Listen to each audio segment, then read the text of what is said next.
Okey, terima kasih. Bismillahirrahmanirrahim. Assalamualaikum warahmatullahi wabarakatuh. Al-Fatihah. A'udzu billahi minasyaitonir rajim. Bismillahirrahmanirrahim. Alhamdulillahi rabbil alamin. Ar-Rahmanir Rahim. Maliki yaumiddin. Iyyaka na'budu wa iyyaka nasta'in. Ihdinas siratal mustaqim.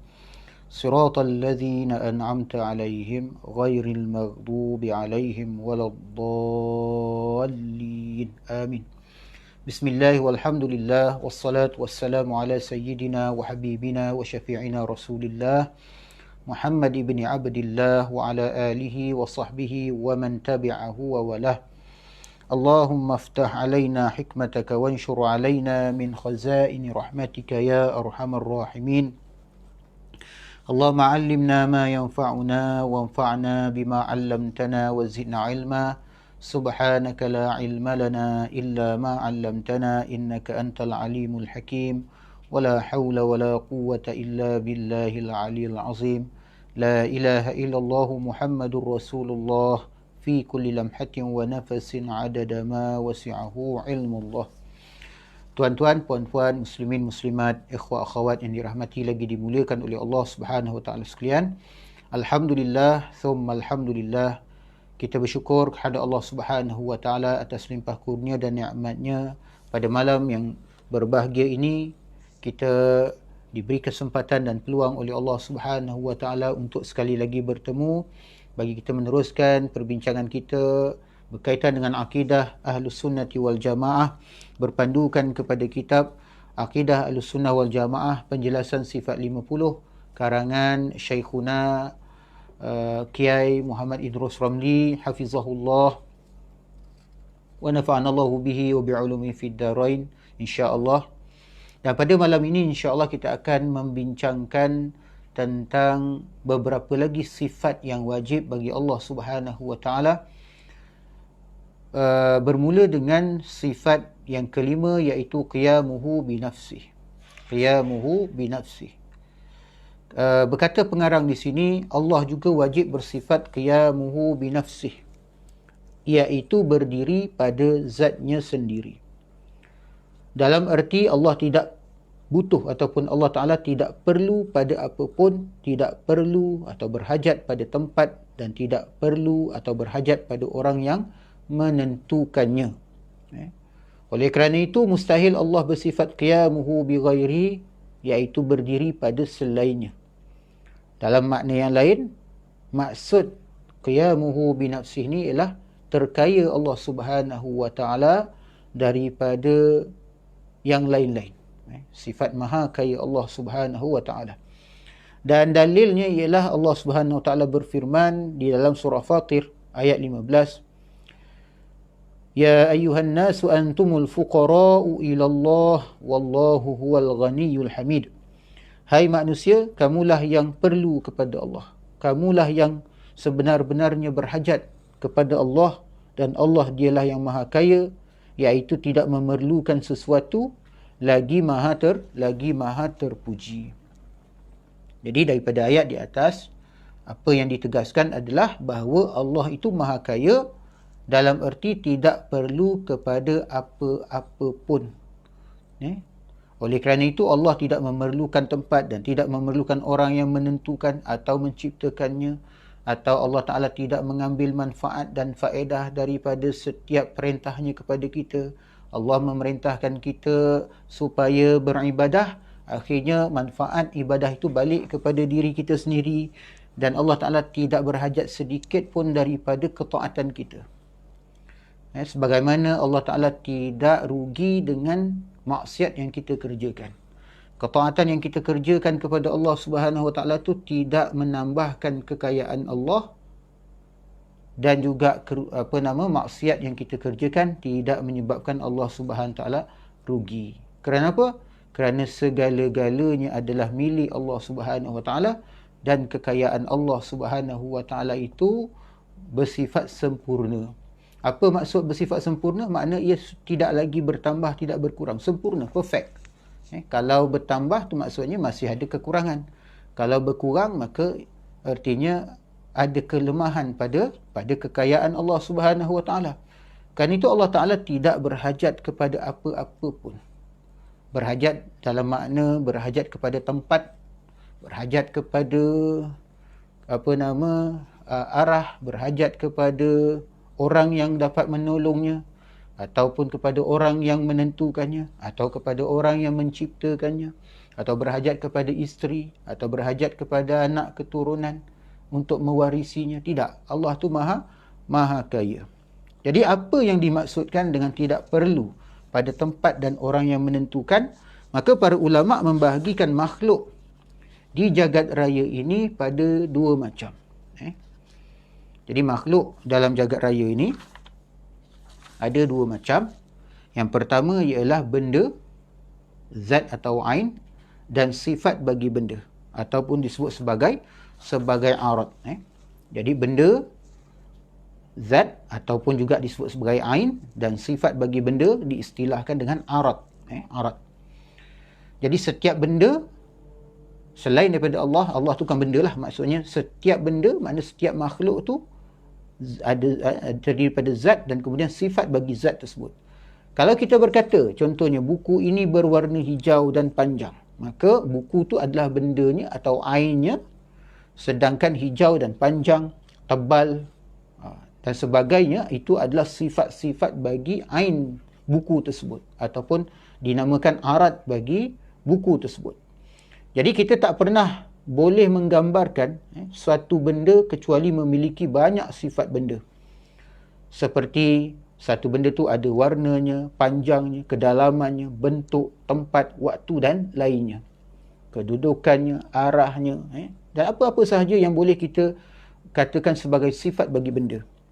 Kita juga tidak dapat menggambarkan sifat benda kecuali menetap pada benda sebagai tempatnya. Jadi arad tadi menempati jauhar, atau arad tadi menempati ain, ataupun menempati pada benda tadi. Sifat bagi benda menempati benda tersebut. Contohnya warna hitam. Buku tadi warna hitam. Buku tu ainnya, warna hitam tu sifatnya. Maka sifat tu menempati ain buku tersebut. Kita tidak bisa menggambarkan warna hijau kecuali apabila melekat pada benda yang berwarna hijau. Kita tidak bisa menggambarkan sifat panjang kecuali pada benda yang panjang. Demikian pula semua benda-benda, semua sifat-sifat benda seperti bergerak, diam, dekat, jauh, panjang, pendek, warna dan lain sebagainya. Benda dan sifat benda perlu pada yang mewujudkannya. Dalam kata lain, makhluk seluruhnya itu perlu kepada yang menjadikannya. Jadi benda dan sifat benda tu semuanya adalah makhluk. Benda dan sifat benda semuanya tu kita istilahkan sebagai makhluk. Baik, kebendaan dan sifat-sifat benda tersebut semuanya mustahil terjadi pada Allah. Jadi apa sahaja sifat kebendaan, ciri-ciri kebendaan, maka hal tersebut tidak wujud pada Allah Subhanahu Wa Taala. Mustahil Allah Subhanahu Wa Taala itu bersifat dengan sifat-sifat kebendaan. Dan ini kita dah huraikan dahulu bahawa Allah Subhanahu Wa Taala itu wajib baginya bersifat dengan mukhalafatuhu lil hawadis. Berbeza Allah Taala itu daripada sekalian yang baharu. Ataupun berbeza Allah Taala itu daripada sekalian makhluknya. Jadi Allah tidak perlu pada sesuatu sebagai tempatnya. Allah Ta'ala tak berhajat pada tempat untuk dia duduk padanya atau menempatinya. Allah tidak perlu pada sesuatu sebagai tempatnya seperti sifat benda yang memerlukan kepada benda. Warna hijau tadi perlu kepada ain atau benda yang untuk dia tempati. Ataupun apa pun sifat-sifat yang lain. Perlu kepada satu benda yang untuk disifatinya. Baik, Allah juga tidak perlu pada orang yang menciptakannya, sebagaimana benda dan sifat benda yang perlu pada penciptanya. Mengapa demikian? Kerana Allah itu bersifat qidam. Maksud qidam ni tidak ada permulaannya. Wujudnya Allah Ta'ala itu adalah sedia ada, tanpa permulaan. Sedangkan benda dan sifat-sifat benda itu baharu. Bersifat baharu artinya ia diciptakan daripada tiada. Dia diadakan daripada tiada. Jadi Allah tidak perlu pada benda dan sifat benda sebelum keberadaannya dan setelah keberadaannya. Jadi Allah Ta'ala tak berhajat sikit pun pada benda sebelum adanya benda tersebut maupun setelah adanya benda tersebut. Allah Ta'ala menjadikan arash dan Allah Ta'ala tidak berhajat pun kepada arash untuk dia menempati arash. Dan mustahil pula bagi Allah Ta'ala itu menempati arash. Kerana arash itu sebagaimana yang dinyatakan oleh Sayyidina Ali bin Abi Talib radhiyallahu anhu wa karramallahu wajhah, laisa makanan li dhati walakin izharan li qudratihi. Arash tu tujuan Allah Ta'ala jadikan arash bukanlah sebagai tempat bagi zatnya. Kerana Allah Ta'ala tu maha kaya dan tidak berhajat kepada tempat.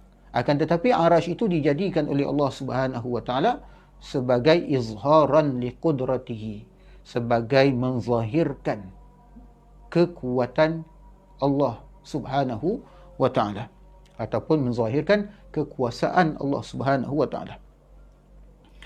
Baik.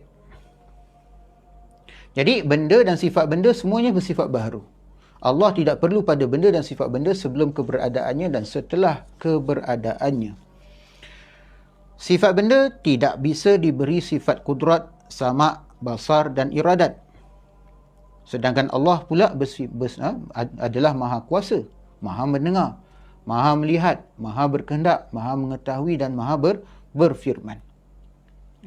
Penjelasan di atas mengantarkan pada kesimpulan tentang kesesatan mereka yang menyifati Allah Subhanahu wa Ta'ala dengan sifat-sifat makhluknya dan menggambarkannya menempati sebahagian makhluknya seperti matahari, bulan, manusia dan lain-lain. Kerana itu Islam adalah agama tanzih, menyucikan Allah dari menyerupai makhluknya secara mutlak, secara total. Allah Ta'ala tu maha suci dan berbeza dengan makhluknya. Demikian ini sebagaimana digambarkan dalam firman-Nya, Subhana rabbika rabbil izzati amma yasifun. Maha suci Tuhanmu yang mempunyai keperkasaan dari apa yang mereka katakan. Daripada sebarang, maksudnya maha suci Allah Ta'ala daripada sebarang bentuk penyifatan yang diberikan oleh golongan musyrikin yang menyifatkan Allah Subhanahu Ta'ala dengan sifat-sifat yang tidak selayaknya bagi Allah Ta'ala. Seperti Allah Ta'ala itu beristeri, beranak, bertempat, berarah, berkedudukan dan seumpamanya. Maha suci Allah Subhanahu Wa Ta'ala. Sebab tu bila kita mengucapkan subhanallah, subhanallah ni disebut sebagai tasbih. Jadi tujuan tasbih itu ialah memahasucikan Allah Subhanahu Wa Ta'ala daripada segala sifat kekurangan. Okey. Manakala tahmid itu, maksud tahmid itu alhamdulillah. Kita ucapkan tahmid atau alhamdulillah tu ialah untuk memuji Allah Subhanahu Wa Ta'ala bahawa sesungguhnya bagi Allah Ta'ala itu segala sifat kesempurnaan. Jadi tasbih itu menafikan yang tidak layak daripada Allah. Tahmid itu memuji Allah yang bersifat dengan segala sifat yang sifat yang sempurna yang layak bagi Allah Subhanahu wa Ta'ala. Baik. Dan Allahu Akbar tu pula artinya Allah Ta'ala tu maha besar, melampaui daripada apa yang mampu kita sifatkan. Kita tak mampu nak kita tak mampu nak memuji Allah Subhanahu Wa Ta'ala dengan pujian yang sempurna. Kerana pujian yang sempurna itu hanyalah pujian Allah kepada dirinya sendiri. Jadi pujian ni ada beberapa bentuk. Ada pujian Allah, ada pujian yang qadim kepada yang qadim, iaitu pujian Allah kepada dirinya sendiri. Ada pujian yang qadim kepada yang baharu, makna pujian Allah kepada makhluknya. Contohnya pujian Allah kepada Nabi Muhammad sallallahu alaihi wasallam. Wa innaka la'ala khuluqin azim. Fa innaka la'ala khuluqin azim. Sungguhnya engkau itu wahai Muhammad berada di atas kedudukan akhlak yang terpuji. Itu pujian Allah yang qadim kepada Rasulullah, makhluknya yang hadis. Begitu juga pujian yang hadis kepada yang qadim, makna pujian makhluk kepada Allah. Seperti kita ucapkan alhamdulillah kepada Allah SWT, segala puji bagi Allah. Ataupun yang keempat ialah pujian yang hadis kepada yang hadis, makna pujian sesama makhluk. Kita memuji kawan-kawan kita, kita memuji sesiapa sahaja dari kalangan makhluk ini, maka itu pujian yang baru kepada yang baru. Jadi Maha suci Allah Subhanahu Wa Taala daripada segala sifat kekurangan, maha sempurna Allah Taala daripada maha sempurna Allah Taala, makna Allah Taala itu bersifat dengan segala sifat kesempurnaan, dan Allah Subhanahu Wa Taala maha besar dan tidak terjangkau di fikiran kita, di khayalan kita. Apa pun yang terlintas dalam fikiran kita tentang Allah Subhanahu Wa Taala, maka hendaklah dinafikan dengan kalimah la ilaha illallah, tiada Tuhan selain Allah. Sebab tu yang lepas ketika kita membincangkan sifat sifat mukhalafatuhu lil hawadis, dipetik kata-kata para ulama, kullu ma khatara bi balika fallahu bi khilafi zalik. Apa saja yang terlintas dalam benakmu, maka Allah berbeza dengan hal tersebut. Jadi tadi kita dah sebut bahawa Allah Subhanahu Wa Taala tu terkaya, tidak berhajat kepada sesuatu, sama ada pada perbuatannya ataupun juga pada hikmatnya. Sehingga kan Tuhan ni bila menjadikan tiap-tiap sesuatu dengan mengadakan hukum hakam syariat dan semuanya, dengan memerintahkan kita dengan sesuatu perintah yang fardu ataupun yang sunat, atau melarang kita daripada sesuatu larangan, sama ada yang haram maupun yang makruh, maka semua tu kembali kemaslahatan dan faedahnya itu kepada makhluk itu sendiri. Dan dia menjadikannya adalah semata-mata kerana kelebihan, kerana kurnia dan belas ihsannya kepada kita, dan bukan sekali-kali kerana berhajat kepada sebarang faedah. Jadi tegasnya Allah Ta'ala tak ambil manfaat daripada setiap ketaatan hambanya, dan tidak sekali-kali menjadikan mudarat kepadanya lantaran kemaksiatan hambanya kepadanya. Allah Ta'ala tak rugi. Kita sebut senang cerita, kayanya, maha kayanya Allah Ta'ala ni. Allah Ta'ala tak rugi kalau kita tak solat, kita tak taat, kita buat maksiat. Allah Ta'ala tak rugi. Kerana kerugian tu akhirnya balik kepada diri kita. Sebagaimana firman Allah Subhanahu Wa Ta'ala, in ahsantum li anfusikum wa in asatum falaha. Jika kamu berbuat baik, maka faedah kebaikan yang kamu lakukan itu adalah untuk diri kamu. Dan jika kamu berbuat kejahatan, maka kejahatan iaitu dosa itu berbalik pada diri kamu juga. Ataupun dalam firman Allah Ta'ala yang lain, man amila salihan falinafsihi wa man asa'a fa'alaiha. Siapa yang surah Fussilat ayat 46, yang sebelum tadi tu ayat surah Al-Isra ayat 7. Jadi barang siapa yang mengerjakan amal soleh, maka faedahnya atau kebaikannya akan kembali kepada dirinya sendiri. Dan barang siapa yang melakukan kejahatan, maka bahayanya akan menimpa dirinya sendiri. Itulah hakikat kekayaan Allah Subhanahu Wa Taala. Dan saya suka nak memetik di sini daripada kitab Risalatut Tauhid. Berkata Syekh Suhaimi rahimahullahu taala, segala maujudat itu, iaitu segala yang ada itu, adalah dengan nisbah berkehendak pada tempat dan kepada yang menjadikannya itu terbahagi kepada 4 bahagian. Jadi segala yang ada, mana bila kata segala yang ada tu, maksud termasuklah Allah yang wajibul wujud dan segala yang lain, yang maujudat yang lain, makhluk yang lain yang ada. Apabila kita lihat nisbah berkehendak kepada tempat dan kepada yang menjadikannya, itu terbahagi kepada 4 bahagian. Yang pertama, terkaya daripada tempat berdiri dan daripada yang menjadikannya. Siapa? Iaitu zat Allah Subhanahu Wa Taala. Zat Allah Subhanahu Wa Taala itu terkaya daripada tempat berdiri dan daripada yang menjadikannya. Yang kedua, berkehendak kepada tempat berdiri dan kepada yang menjadikannya, iaitulah segala arat, iaitu segala sifat bagi benda.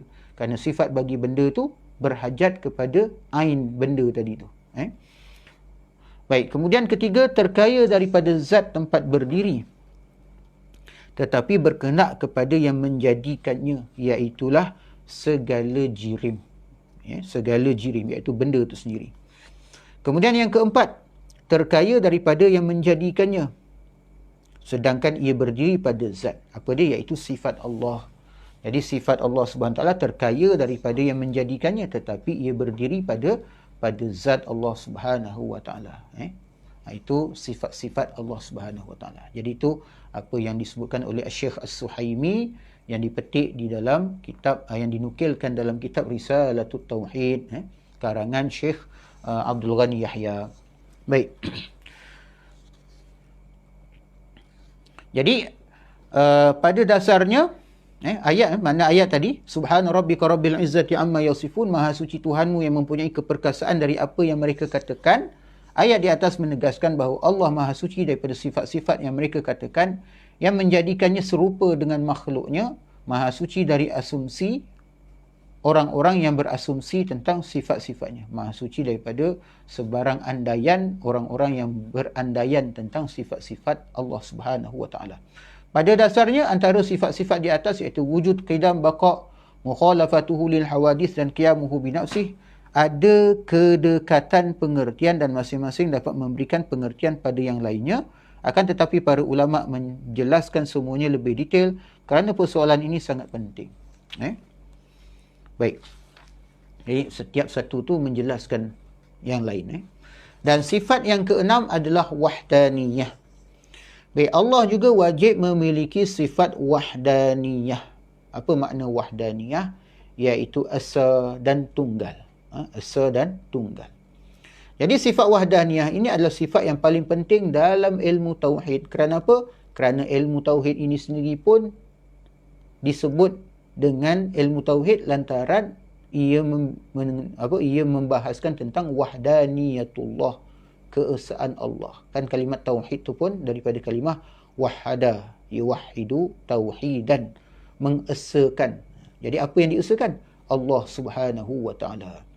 Jadi sifat yang sangat sentral, sifat yang sangat utama di antara berbagai-bagai sifat Allah Subhanahu wa taala itu yang menjadi asas kepada penamaan ilmu tauhid ialah wahdaniyah, keesaan dan ketunggalan Allah Subhanahu wa taala. Mungkin ada yang bertanya, di manakah letak keesaan Allah? Jadi jawapannya, Allah Maha Esa dalam zatnya, Maha Esa dalam sifat-sifatnya, dan Maha Esa dalam perbuatan-perbuatannya. Jadi Allah Ta'ala ada wahdaniyatu fi zat, kemahaesaan Allah dalam zatnya, wahdaniyatu fi sifat, keesaan Allah SWT dalam sifat-sifatnya, dan wahdaniyatu fil af'al, keesaan Allah Subhanahu wa taala dalam perbuatan-perbuatannya. Itu kan itu para ulama dia membahaskan tentang tauhidul zat, tauhidul asma was sifat, tauhidul af'al. Contohnya ada satu kitab tasawuf karangan Syekh Muhammad Nafis Al-Banjari yang membahaskan tentang membahaskan tentang perspektif sufi tentang tauhid. Dia bahagikan perbincangan tentang tauhid ini kepada 4. Ada tauhidul zat, mengesakan Allah Ta'ala pada zatnya. Tauhidul sifat, mengesakan Allah Ta'ala pada sifat-sifatnya. Tauhidul asma', mengesakan Allah Ta'ala pada nama-namanya. Dan kemudian tauhidul af'al, mengesakan Allah Subhanahu wa taala pada perbuatan-perbuatannya. Baik. Jadi huraian dia di sini, Maha Esa dalam zat. Jadi kita tengok aspek pertama iaitu Maha Esa dalam zat. Keesaan Allah dalam zatnya memiliki 2 pengertian. Pertama, zat Allah tidak tersusun dari beberapa bahagian. Kerana sesuatu yang tersusun dari beberapa bahagian berarti tidak tunggal dan tidak esa. Sedangkan Allah Maha Esa dalam zatnya. Yang ini disebutkan di dalam ilmu tauhid sebagai menafikan kam muttasil daripada Allah Ta'ala. Menafikan kam muttasil daripada Allah Subhanahu Wa Ta'ala. Apa maksud kam muttasil? Maknanya bahagian-bahagian yang terhubung. Kita tengok pada diri kita sendiri. Bermula daripada hujung rambut sampailah ke hujung kaki, kita terdiri daripada beberapa bahagian. Sama ada yang disebut anggota ke ataupun apa sahaja, maka kita terdiri daripada bahagian. Sama ada anggota yang besar, a'dha', ataupun anggota yang sama ada anggota yang kecil. Kita daripada hujung rambut. Rambut tu pun kalau dibelah ada beberapa bahagian. Kita sendiri pun tak pernah lah belah rambut kan. Tapi ahli-ahli sains ni bila dia mengkaji, dia kaji detail. Dia tengok rambut tu bila dibelah ada bahagian-bahagian dalam rambut tu sendiri. Itu belum kita tengok sel tu. Tapi bahagian yang kasar tu pun ada. Kemudian ke bawah, kulit kepala kita, dalam kepala tu ada otak tu sendiri pun terbahagi pada beberapa bahagian yang biasa kita ketahui tu 3, medulla oblongata, cerebrum kan, yang kita biasa belajar kan. Itu bahagian yang kita tahu. Ada lagi kecil-kecil lagi dalam tu, neuron dan macam-macam hal lah dalam kepala kita ni, macam-macam. Dan seterusnya lah pergi kepada mata tu pun ada bahagian-bahagian. Jadi tubuh badan kita daripada atas ke bawah, walaupun kita kata saya seorang, tetapi hakikatnya kita tu tidak tunggal dengan maknanya yang hakiki. Kenapa? Kerana kita terdiri daripada beberapa bahagian. Kepala, leher, dada, abdomen, bawalah sampai ke tangan, kaki dan semua, sampailah ke tapak kaki. Baik. Allah Ta'ala Maha Suci daripada hal tersebut. Justru bila kita sebut Allah tu Maha Esa, artinya kita menafikan daripada zat Allah Subhanahu Wa Ta'ala bahagian-bahagian, anggota-anggota. Jadi adalah salah dan mustahil bila kita menisbahkan anggota kepada Allah Ta'ala. Mata kepada Allah, tangan kepada Allah, kaki kepada Allah, dan apa-apalah. Itu semua adalah penyifatan yang mustahil bagi Allah Subhanahu Wa Ta'ala. Okay. Termasuk juga menafikan bahagian-bahagian ni adalah menafikan oknum. Oknum sebagaimana yang diyakini oleh orang-orang Kristian. Orang Kristian ni mereka mengatakan mereka mengesakan Allah. Sebab tu kalau kita belajar perbandingan agama, agama-agama ni dibahagikan. Ada agama-agama yang disebut sebagai agama monotisme, iaitu agama-agama yang percaya kepada keesaan Tuhan, seperti Islam, Yahudi, bahkan Kristian juga, dan juga agama Sikh. Agama Sikh dia percaya kepada keesaan Tuhan. Kemudian ada agama-agama politeisme, iaitu yang percaya kepada banyak dewa-dewi, banyak Tuhan, seperti agama Hindu, dan juga agama-agama yang lain, agama-agama masyarakat peribumi dan seumpamanya, agama Taoisme, agama Shinto dan sebagainya. Jadi orang Kristian marah kalau kita kata kamu ni termasuk kalangan yang musyrik. Dia marah kerana dia kata kami mempercayai Tuhan tu Maha Esa. Tapi dalam perspektif Islam, konsep keesaan dia itu sama sekali bercanggah dengan hakikat tauhid yang sebenar. Kerana keesaan dalam pemahaman mereka ialah Tuhan itu satu tetapi terdiri daripada beberapa oknum. Iaitu yang pertama Tuhan Bapa. God the Father, Tuhan Bapa, iaitu Allah sebagai Tuhan Bapa. Allah sebagai Tuhan Bapa. Kemudian Allah sebagai God the Son, iaitu sebagai anak, Jesus. Kemudian Allah sebagai Roh Kudus. 3 person, dia kata 3 peribadi, 1 substance. Substance 1 tapi 3 peribadi. Jadi konsep seperti ini juga bercanggah dengan makna wahdaniyah. Justru dengan yang demikian itu mereka telah terjebak ke dalam syirik, kerana mengatakan adanya oknum-oknum pada Allah. Jadi dia telah menisbahkan kam muttasil kepada zat Allah Subhanahu Wa Ta'ala. Okey. Baik, kemudian makna yang kedua ataupun aspek kedua, pengertian kedua daripada mengesakan Allah Ta'ala, Maha Esa Allah dalam zat, artinya yang kedua, zat Allah tidak serupa dan tidak sama dengan zat apapun selain zat Allah. Zat Allah hanya satu dan satu-satunya dan tidak ada zat yang seumpama dengannya. Walam yakul lahu kufuwan ahad. Tidak ada satu pun yang sebanding dengan Allah Ta'ala. Tak ada beberapa Tuhan seperti Allah, tak ada. Okey. Contoh dalam ilmu tauhid dia disebut sebagai menafikan kam munfasil daripada Allah Ta'ala. Menafikan kam munfasil maknanya entiti-entiti yang lain yang bersamaan. Contohnya ada kerusi yang sama saya duduk ni, kat sini ada beberapa kerusi. Jadi ada satu kerusi yang sama, 2, 3, 4 dan beberapa kerusi yang lain.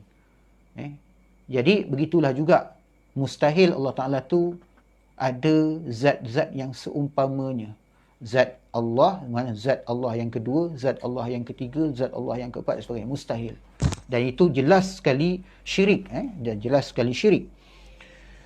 Jadi, apabila di suatu daerah, contoh, jadi bagikan misal, apabila di suatu daerah ada seorang yang dianggap alim, lalu ketika orang-orang ditanya, apakah orang alim ini satu-satunya di daerah ini? Apabila mereka menjawab, ada juga orang alim yang hampir menyamai atau setingkat dengan beliau, ataupun yang sebanding dengan beliau, berarti orang alim tersebut bukan satu-satunya di daerah ini. Kerana ada orang lain yang hampir atau menyainginya ataupun sebanding dengannya. Tetapi jika jawapan jika jawapan mereka, beliau satu-satunya yang alim di daerah ini, berarti beliau seorang yang tunggal dan satu-satunya orang yang alim di daerah tersebut, kerana tidak ada yang menyerupai atau yang menyamainya. Allah Maha Tunggal dalam zat, dalam arti tidak ada zat lain yang menyerupai atau menyamainya. Kerana itu zat Allah sudah pasti tidak berupa jauhar. Apa dia jauhar? Iaitu benda terkecil yang tidak dapat dibahagi-bahagi. Juga tidak berupa jisim. Jisim tu ialah benda yang dapat dibahagi-bahagi. Okey? Jauhar, benda terkecil yang tidak dapat dibahagi-bahagi. Dalam setengah tu disebut kata atom. Walaupun atom hari ini kata boleh dibahagi-bahagikan kepada beberapa bahagian. Ada neutron, proton, elektron, ada quarks dan sebagainya. Tapi kesimpulannya, apa lagi yang lebih kecil selepas daripada atom? Itulah yang selayaknya disebut sebagai jauhar. Apa yang lebih kecil daripada atom, yang kemudian tak boleh lagi dibahagikan, itu yang sepatutnya disebut sebagai sepatutnya dinamakan dengan jauhar. Jauhar fard, dipanggil jauharul fard. Dan kemudian jauhar ni, apabila berjumlah 4, setengah kaul kata 2 atau 4, maka ia membentuk jisim. Ia membentuk jisim. Jadi jisim tu ialah benda yang terdiri daripada beberapa jauhar. Dan juga Allah Ta'ala itu, dia bukan jauhar, bukan jisim dan juga bukan arat. Maksudnya tidak berupa arat, artinya Allah Ta'ala, zat Allah Ta'ala tu bukanlah sifat bagi benda. Dalam arti kata lain, Allah Ta'ala tu bukan benda, bukan makhluk. Jadi sifat keesaan Allah dalam zat di sini membantah terhadap kaum Wahabi, Mujassimah dan Musyabbihah yang beranggapan bahawa zat Allah terdiri daripada beberapa bahagian dan menyerupai makhluknya, wal-iyazubillah, iaitu manusia. Sedangkan dalil bahawa Allah Maha Esa dan zatnya dengan Maha Esa dalam zatnya dengan dua pengertian di atas adalah dalil yang sama bagi sifat mukhalafatuhu lil hawadis yang telah pun kita huraikan dahulu. Dalil lain yang dapat dijadikan penguat adalah firman Allah Subhanahu wa taala dalam surah Al-Ikhlas ayat pertama, qul huwallahu ahad. Qul huwallahu ahad, katakanlah dialah Allah yang Maha Esa. Katakanlah dialah Allah yang Maha Esa. Dan ayat suratul Ikhlas ini asbabun nuzul dia dalam riwayat daripada dalam satu riwayat disebutkan bahawa riwayat daripada Ubay bin Ka'ab satu, dan satu lagi riwayat daripada Ibnu Abbas radhiyallahu anhum, di mana satu riwayat menyebutkan bahawa orang musyrikin tanya kepada Rasulullah sallallahu alaihi wasallam, siapakah, ditanyakan kepada Rasulullah SAW, sifatkan kepada kami Tuhanmu. Maka kerana itu turunlah surah Al-Ikhlas. Begitu juga riwayat lain dinyatakan bahawa orang Yahudi pula bertanya kepada Rasulullah SAW, siapakah, sifatkan kepada kami Tuhanmu. Maka turunlah dengan sebab itu surah Al-Ikhlas. Turunlah dengan sebab itu suratul Ikhlas. Menjelaskan tentang sifat-sifat Allah Subhanahu wa taala. Okey. Jadi dalam ayat di atas, qul huwallahu ahad, Allah Subhanahu wa taala menjelaskan sifat zatnya dengan menggunakan kata ahad. Ahad ni sebagai bentuk terkuat yang menunjukkan pada erti esa dan tunggal. Esa yang dalam erti kata tak terbahagi-bahagi. Esa dalam erti kata tak ada yang menyerupainya. Ketunggalan dalam kata ahad tersebut artinya adalah zat Allah tidak tersusun daripada beberapa bahagian, kerana sesuatu yang tersusun dari beberapa bahagian berarti tidak tunggal. Walaupun saya kata dia anak tunggal, itu hanya pada bahasa, tapi pada hakikatnya dia tidak tunggal. Kerana apa? Kerana dia sendiri yang satu tu terdiri daripada beberapa bahagian. Sebagaimana kita kata, kepala sampai ke kaki terdiri daripada beberapa bahagian. Kalau hilang satu, tak cukup dia, tak jadi dia. Kepala dia hilang, ke tangan dia hilang, tak lengkap dia.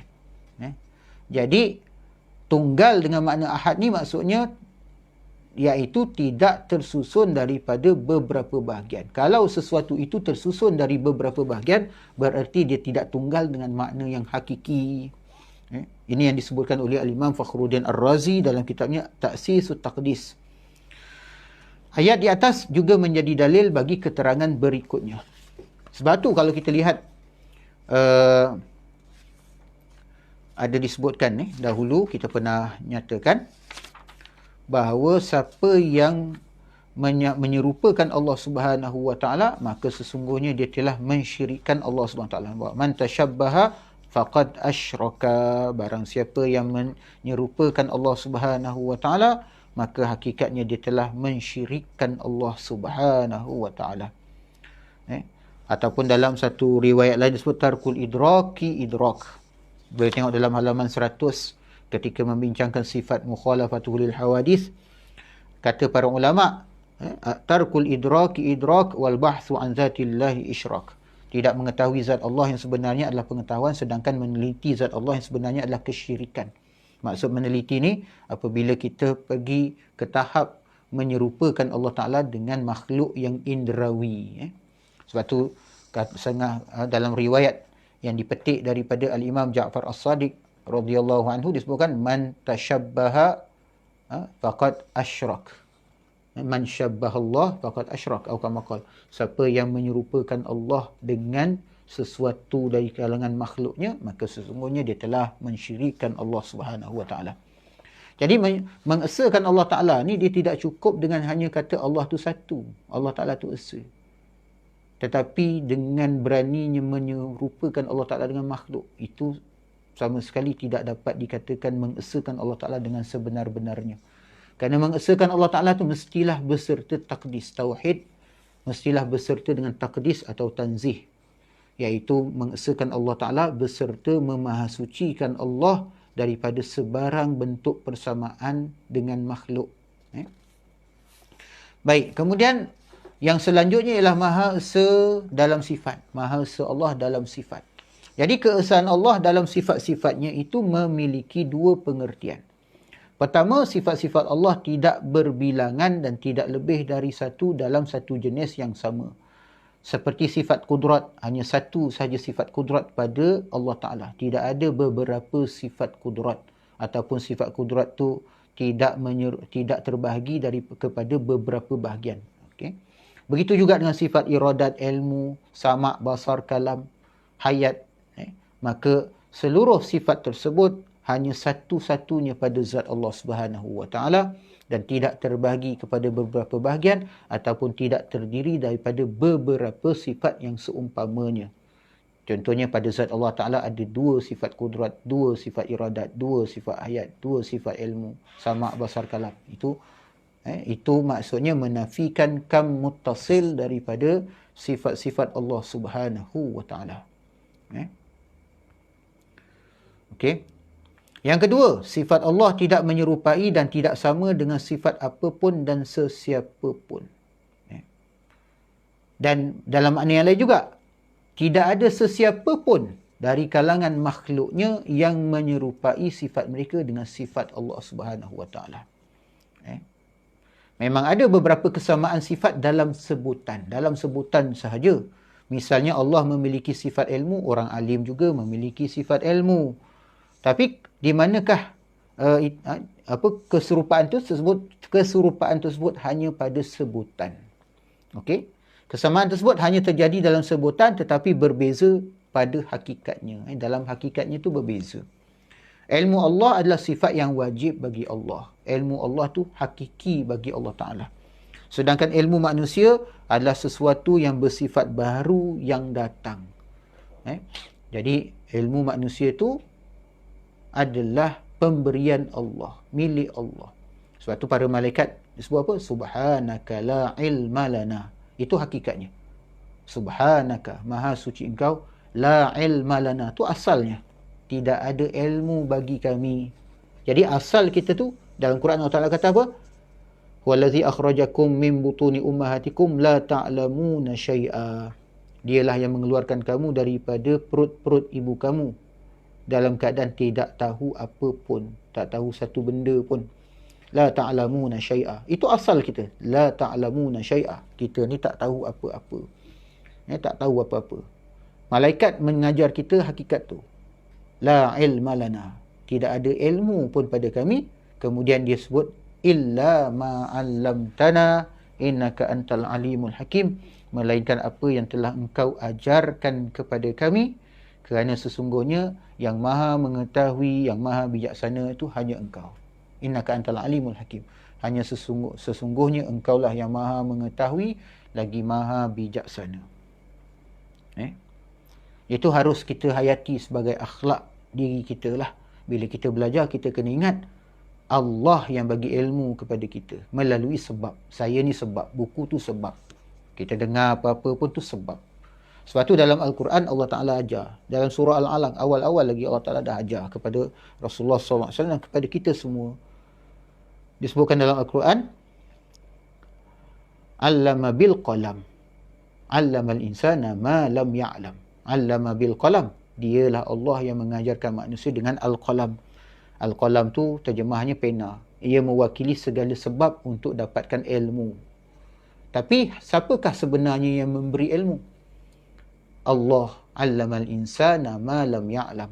Dialah sebenarnya yang mengajarkan manusia apa yang tidak diketahuinya.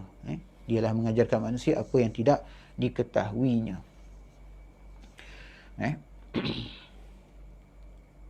Dia jangan jadi seperti Qarun.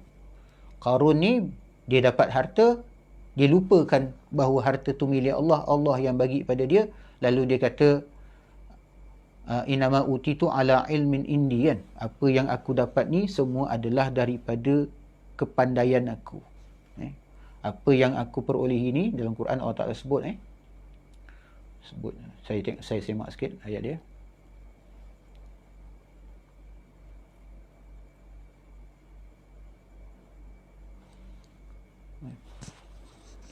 Dia kata, Qul qala innama utituhu ala ilmin indi. Kata Qarun, apa yang aku ada ni, apa yang aku dapat daripada harta benda kekayaan semua ni adalah kerana kepandaian aku. Ni sifat Qarun. Sifat Qarun, dia lupa kepada musabbibul asbab.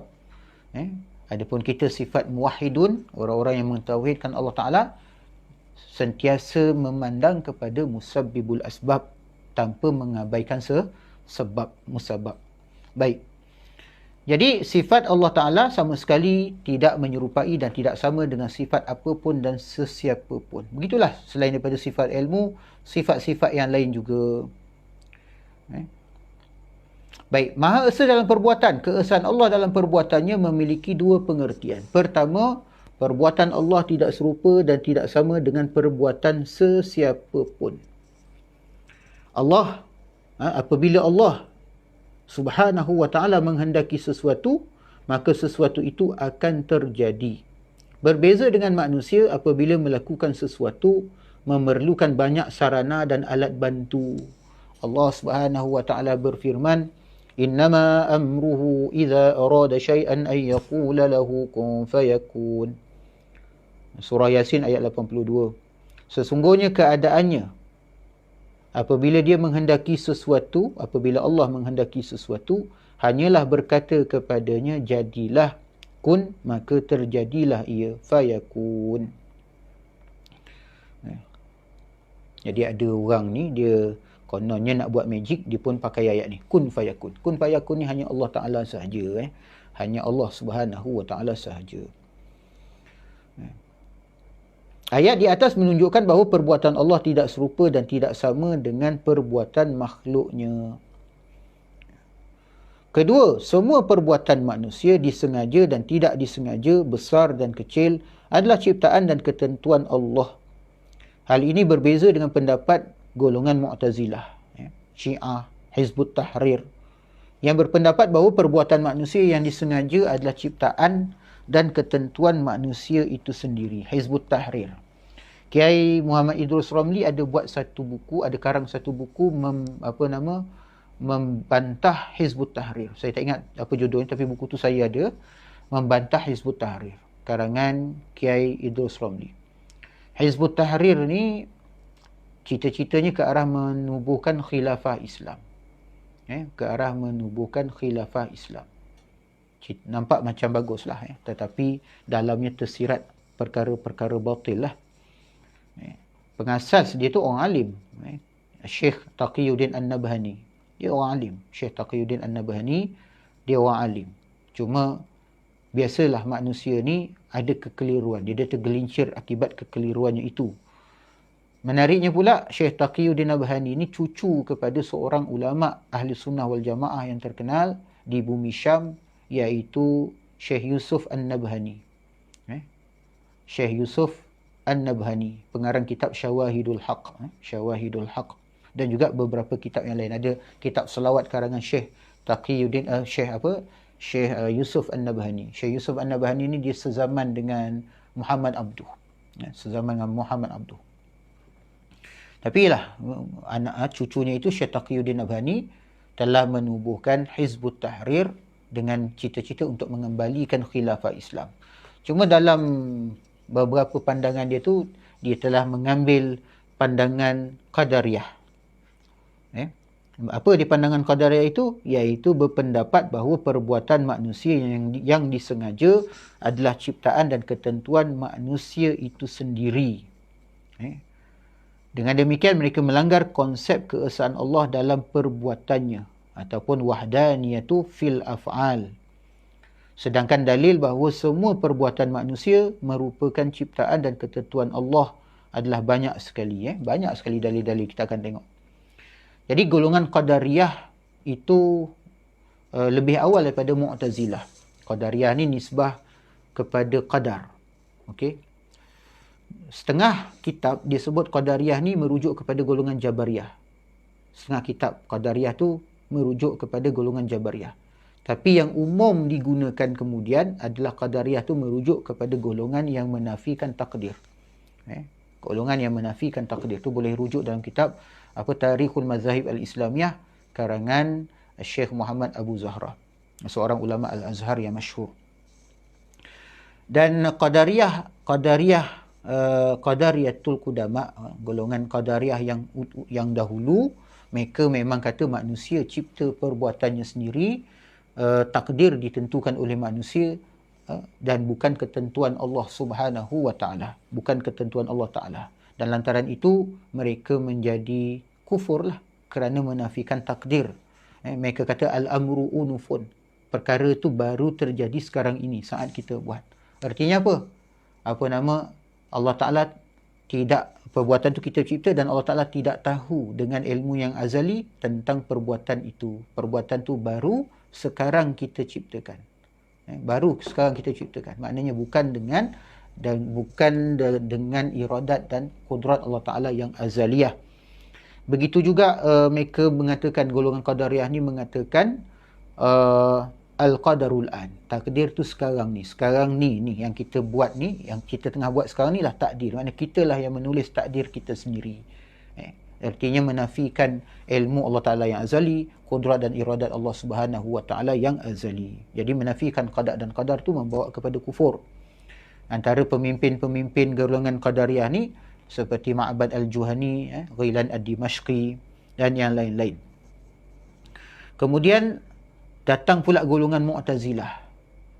Jadi golongan Mu'tazilah ni tidaklah sepenuhnya seperti Qadariyah tu, kerana mereka mempunyai pandangan bahawa manusia membuat ataupun manusia mencipta perbuatannya dengan kuwah, dengan kekuatan yang Allah Ta'ala jadikan di dalam dirinya, lalu manusia sendiri mengolah perbuatannya itu dengan kekuatan yang ada pada dirinya.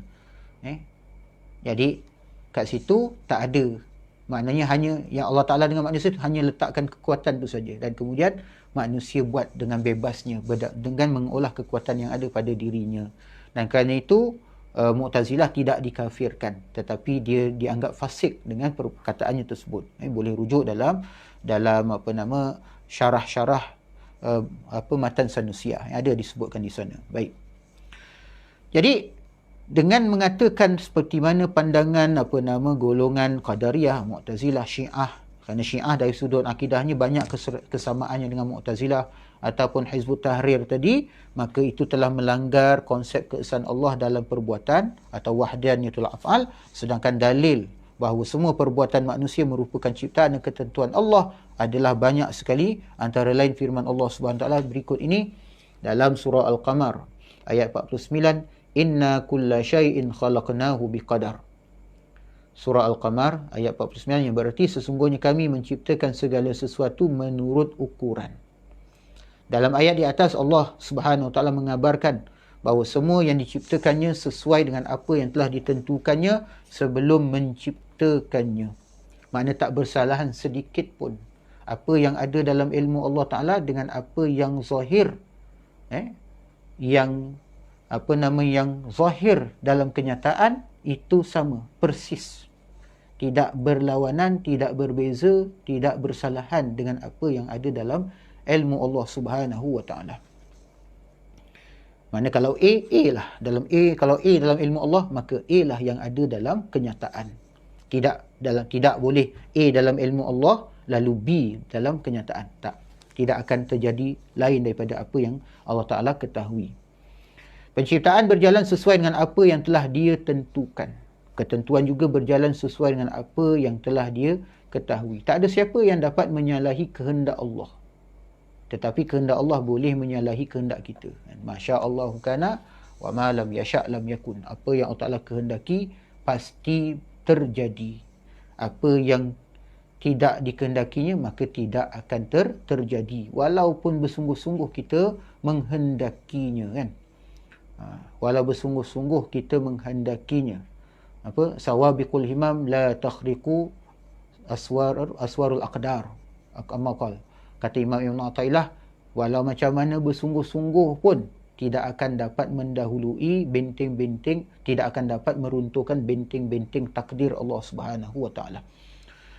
Penafsiran tersebut, jadi ketentuan juga berjalan sesuai dengan apa yang telah dia ketahui. Jadi kudrat menuruti iradat Allah, sedangkan iradat Allah itu menuruti ilmunya. Jadi penciptaan berjalan sesuai dengan apa yang telah dia tentukan, maknanya apa yang telah dia kehendaki ataupun dia telah takdirkan, dan ketentuan itu juga berjalan sesuai dengan apa yang dia ketahui. Penafsiran tersebut sesuai dengan hadis berikut ini. An Abi Hurairah radhiyallahu anhu qala ja'at musyriku Quraisy ila Rasulillah sallallahu alaihi wa alihi wasallam yukhasimunahu fil qadar. Qala fanazalat hadhihi al-ayah innal mujrimina fi dhalalin wa su'ur yawma yushabuna fi an-nari ala wujuhihim dhuqu massa saqar inna kulla shay'in khalaqnahu biqadar. Dari Abu Hurairah radhiyallahu anhu, orang-orang musyrik dari suku Quraisy mendatangi Rasulullah sallallahu alaihi wasallam dan mendebatnya tentang ketentuan Allah. Lalu turunlah ayat ini, sesungguhnya orang-orang yang berdosa berada dalam kesesatan di dunia dan dalam neraka. Ingatlah pada hari mereka diseret ke neraka, atas muka mereka dikatakan kepada mereka, rasakanlah sentuhan api neraka, sesungguhnya kami menciptakan segala sesuatu menurut ukuran. Jadi jelas sekali bahawa ayat Al-Quran dalam surah Al-Qamar ini, iaitu ayat daripada ayat 47 hingga ayat 49 tu menolak ataupun mengingkari golongan yang menafikan takdir. Kerana orang musyrikin tadi berdebat dengan Rasulullah SAW tentang persoalan takdir. Jadi Allah Ta'ala sebutkan di hujung tu kesimpulannya, setiap sesuatu kami ciptakan menurut takdirnya atau menurut ukurannya. Justru orang-orang musyrikin yang menolak takdir tadi tu akan dicampakkan ke dalam neraka lantaran menafikan takdir tersebut. Waliyazbillah. Dan sebab itu beriman dengan takdir itu salah satu daripada rukun Islam yang penting. Dan dalam sebuah hadis Nabi SAW yang diriwayatkan oleh Imam Ahmad, begitu juga oleh Imam Abi Daud rahimahumullah, disebutkan salasu min aslil iman. Ada tiga perkara yang merupakan prinsip dasar iman. Al-kafu amman qala la ilaha illallah la nukaffiruhu bi dhanbin wa la nukhrijuhu minal islami bi'amal. Yang pertama sekali ialah menahan diri kita, lidah kita daripada terhadap orang-orang yang mengucapkan la ilaha illallah, orang-orang Islam, orang yang dah mengucap kalimah la ilaha illallah ni, kita kena tahan lidah kita. Maksudnya apa? La nukaffiruhu bi dhanbin, kita tidak mengkufurkan orang itu, menjatuhkan hukum takfir kepada orang lantaran melakukan dosa. Ini seperti golongan Khawarij yang mengkufurkan orang-orang yang melakukan dosa besar. Adapun kita, berdasarkan hadis tersebut, tak boleh sama sekali mengkafirkan orang semata-mata kerana dia buat dosa besar ataupun dosa kecil pun. Kemudian wala nukhrijuhu minal islami bi'amal, dan kita tidak mengeluarkan seseorang daripada Islam lantaran sesuatu amal yang dia kerjakan. Maksudnya selama tidak melakukan perbuatan yang memang jelas kekufurannya. Tapi kalau selagi buat dosa semua tu, tak boleh dikufurkan. Tak boleh tak boleh disesat-sesatkan sebarangan, katakan dia kafir, murtad dan sebagainya, tak boleh. Okey? Selama dia tidak menghalalkan perbuatan dosa yang dia kerjakan. Contohnya, dia minum arak, dia kata arak ni halal, sedangkan sudah jelas hukum arak tu haram. Tetapi dia kata arak ni halal, tak ada apa-apa kan. Itu memang dosa, memang kufur lah kerana mengatakan itu. Jadi, itu yang pertama. Yang kedua, wal jihadu madin ila yaumil qiyamah mundu ba'athani Allahu ila an yuqatila akhiru ummati dajjal. Maksudnya, jihad itu akan terus berlangsung sampailah hari kiamat. Terus berlangsung. Semenjak daripada aku dibangkitkan, sampailah umat aku yang terakhir berperang melawan Dajjal. Jihadu madin ila yaumil qiyamah. Jihad itu akan terus berlangsung sampai hari kiamat. Semenjak daripada aku dibangkitkan, sampailah nanti umatku yang terakhir berperang melawan Dajjal. La yubtiluhu jawru jairin wala adlu adilin. Bahawa jihad itu tidak terbatal kerana kezaliman seorang pemerintah ataupun kerana keadilannya. Artinya kalau ada pemerintah Muslim yang zalim sekalipun, dia ajak pergi berjihad, maka kena ikut. Kerana kezaliman dia tersebut tidak membatalkan perintah jihad, kefarduan jihad tadi. Apatah lagi kalau keadilannya. Juga apabila dia ajak, maka kita ikut sebagai menyahut sami'na, sam'asam wa ta'ah, dengar dan taat kepada ulil amri. Kemudian yang ketiga, wal imanu bil aqdar. Prinsip yang ketiga kata Rasulullah SAW, al iman bil aqdar, beriman dengan takdir Allah Subhanahu wa taala. Itu tiga prinsip iman yang disebut oleh Rasulullah SAW dalam salah satu hadis baginda. Dalam hadis yang lain juga dijelaskan, an Abdullah bin Amrin radhiyallahu an qala Rasulullah sallallahu alaihi wa alihi wasallam, faraghallahu minal maqadiri wa umuri dunya qabla an yakhluqa samawati wal ard wa arshuhu 'alal ma'i bi 50,000 sanah. Dari Abdullah bin Amr radhiyallahu an, Rasulullah SAW bersabda, Allah telah selesai menetapkan berbagai-bagai ketentuan dan urusan dunia 50,000 tahun sebelum menciptakan langit dan bumi, ketika arasy-Nya ada di atas air. Hadis yang diriwayatkan oleh Muslim. Hadis sebelum tadi pun diriwayatkan oleh Muslim. Dan dalam hadis di atas ditegaskan bahawa Allah telah selesai menetapkan berbagai-bagai ketentuan dan semua urusan dunia 50,000 tahun sebelum langit dan bumi diciptakan, ketika arasy masih di atas air. Allah juga berfirman tentang takdir dalam Al-Quran, surah Taha ayat 121 hingga 122, wa asa adamu rabbahu faghawa thumma ijtabahu rabbuhu fataba alaihi wa hada. Dan durhakalah Adam kepada Tuhan dan sesatlah ia, kemudian Tuhan yang memilihnya, maka dia menerima taubatnya dan memberinya petunjuk. Jadi bukan maknanya Adam itu dia berbuat dosa, maksiat sebagaimana yang kita faham yang berlaku kepada manusia biasa. Kerana para ulama Ahlussunnah wal Jamaah tidak mengharuskan berlaku dosa kepada para nabi. Walaupun ada perbincangan adakah harus seorang nabi melakukan dosa sebelum ia dilangkat menjadi nabi, tapi pandangan ulama Ahlussunnah wal Jamaah umumnya tidak mengharuskan para nabi melakukan dosa. Adapun yang dilakukan oleh Adam AS itu adalah kekeliruan di dalam ijtihadnya, kekeliruan. Kita sifatkan quote unquote lah, sedangkan Allah Ta'ala sahaja yang mengetahui hakikatnya, maknanya keliru dalam ijtihadnya, dia terkeliru ataupun dia kerana disebabkan juga terlupa kepada perintah Allah Subhanahu wa Ta'ala. Dan keterlupaan ini adalah sesuatu yang harus berlaku kepada seorang nabi. Keterlupaan dalam arti kata yang tidak mencacatkan kenabiannya. Jadi ayat tersebut memberikan pengertian tentang ketentuan Allah bahawa Nabi Adam AS akan memakan buah khuldi. Sudah ada dalam ketentuan Allah dengan sesuatu hikmah yang dikehendaki oleh Allah. Kerana itu Nabi Adam tidak dapat menghindar kecuali melakukannya. Buah khuldi, wallahu ta'ala buah apa? Tapi disebut buah khuldi itu kerana ketika Iblis menggoda Adam dan isterinya Hawa, dia mengatakan apa? Syajaratul khuldi. Syajaratul khuldi maksudnya pohon kekekalan. Khuld tu maksudnya kekekalan. Jadi diperdaya Adam AS dan isterinya, kenapa Allah Ta'ala halang kamu daripada makan daripada buah itu? Kerana Allah Ta'ala tak nak kamu jadi malaikat ataupun jadi daripada kalangan orang yang kekal. Jadi oleh kerana itu akhirnya Adam terlupa kepada perintah Allah Subhanahu wa Ta'ala. Kerana itu Nabi Adam AS tidak dapat menghindar kecuali melakukannya. Kerana dah dalam ketentuan Allah Ta'ala, kerana suatu hikmah yang dikehendaki oleh Allah.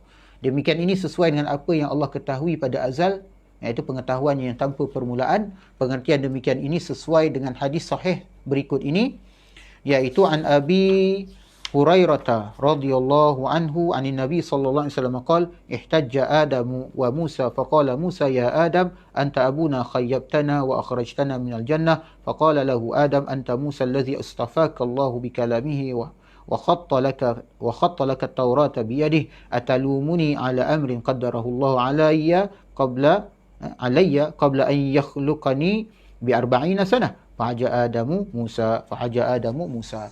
Hadis yang diriwayatkan oleh Bukhari dan Muslim, hadis yang sahih, di mana Nabi SAW bersabda, Nabi Adam dan Nabi Musa alaihimassalam berdebat. Nabi Musa berkata, hai Adam, engkau bapa kami, engkau ayah kami telah mengecewakan kami dan mengeluarkan kami dari syurga. Lalu Nabi Adam berkata kepadanya, kamu Musa yang Allah telah memilihmu dengan firman-Nya, menuliskan kitab Taurat untukmu dengan tangannya. Quote-unquote, bukan dengan tangan seperti yang kita faham, anggota. Apakah kamu mencelaku sebab perkara yang telah Allah tetapkan padaku 40 tahun sebelum menciptakan aku? Akhirnya Nabi Adam dapat mengalahkan Nabi Musa. Nabi Adam dapat mengalahkan Nabi Musa. Dalam hadis di atas dijelaskan bahawa Nabi Adam mengalahkan Nabi Musa dalam perdebatan dengan mengatakan bahawa apa yang dilakukan oleh Nabi Adam berupa makan buah khuldi ternyata kerana ketentuan dan takdir dari Allah, di mana Nabi Musa tidak berhak mencela Nabi Adam sebab perbuatan tersebut. Allah juga berfirman, wallahu khalaqakum wama ta'malun. Surah As-Saffat ayat 96, padahal Allah lah yang menciptakan kamu dan apa yang kamu perbuat itu. Ayat ini menegaskan bahawa Allah yang menciptakan manusia dan menciptakan semua perbuatan yang dilakukannya. Penafsiran ini sesuai dengan hadis sahih an Huzaifah radhiyallahu anhu qala Rasulullah sallallahu alaihi wasallam innallaha khalaqa kulla sani'in wa sun'atah. Rasulullah SAW bersabda, sesungguhnya Allah yang menciptakan setiap orang yang berbuat dan perbuatannya. Jadi mudah je kesimpulan dia apa? Makhluk dan perbuatan makhluk adalah makhluk Allah. Manusia dan perbuatan manusia adalah makhluk Allah. Jadi makhluk dan perbuatannya juga adalah makhluk Allah Subhanahu wa Ta'ala. Mana mungkin ada beberapa khalik dalam mawujud ini, dalam wujud ini. Satu saja khalik yang menciptakan segala sesuatu, iaitu Allah Subhanahu wa Ta'ala. Adapun kita manusia mengusahakan perbuatannya itu dengan izin Allah Subhanahu wa Ta'ala. Jadi dalil-dalil lain tentang keesaan Allah dalam perbuatan seperti dalam arti beriman kepada qada dan qadar Allah dapat dibaca dalam kitab Al-Qada wal Qadar karya Al-Imam Al-Baihaqi. Beberapa dalil di atas menunjukkan bahawa Allah Maha Esa dalam perbuatannya, dalam arti semua perbuatan manusia disengajakan dan tidak disengaja, besar dan kecil adalah ciptaan dan ketentuan Allah Subhanahu wa Ta'ala. Saya rasa cukup sekadar itu saja perbincangan kita untuk malam ini. Jadi kita dah selesai membincangkan sifat wujud dan kemudian diikuti dengan sifat-sifat salbiah, iaitu qidam, baqa, mukhalafatu ta'ala lil hawadis, qiyamuhu binafsi dan wahdaniyah. Dan insya-Allah dalam kesempatan yang lain nanti kita akan sambung membincangkan sifat kudrat dan lain-lain sifat ma'ani insya-Allah. Jadi sekadar itu sahaja. A'udzubillahi minasyaitonirrajim. Bismillahirrahmanirrahim. Alhamdulillahirabbil alamin. wassalatu wassalamu ala asyrafil anbiya'i wal mursalin sayyidina wa maulana Muhammad wa ala alihi wa sahbihi ajma'in. Allahumma habib ilaina al-iman wa zayyinhu fi qulubina wa karrih ilaina al-kufra wal fusuqa wal 'isyan waj'alna minal rasyidin. Allahumma ati nufusana taqwaha wa zakkiha anta khairu man zakkaha anta waliyuha maulaha. Allahumma inna nas'aluka imanan la yartad wa na'iman la yanfad wa qurrata 'aynin la tanqati' wa rafaqata nabiyyika Muhammadin sallallahu alaihi wasallam fi jannatil khuldi. Allahumma inna na'udzuka minal kufri wal faqr wa na'udzuka min azabil qabr. La ilaha illa ant rabbana 'alaika tawakkalna wa ilaika anabna wa ilaikal masir. Subhanakallahumma wa bihamdika asyhadu an la ilaha illa anta astaghfiruka wa atubu ilaik. Wal 'asri innal insana lafi khusr illa allazina amanu wa 'amilus solihat wa tawassaw bil haqqi wa tawassaw bis sabr. Wa sallallahu alaihi wasallam Muhammad wa ala alihi wa sahbihi wa baraka wa sallam. Alhamdulillahi rabbil alamin. Taqabbalallahu minkum wa billahi taufiq wal hidayah.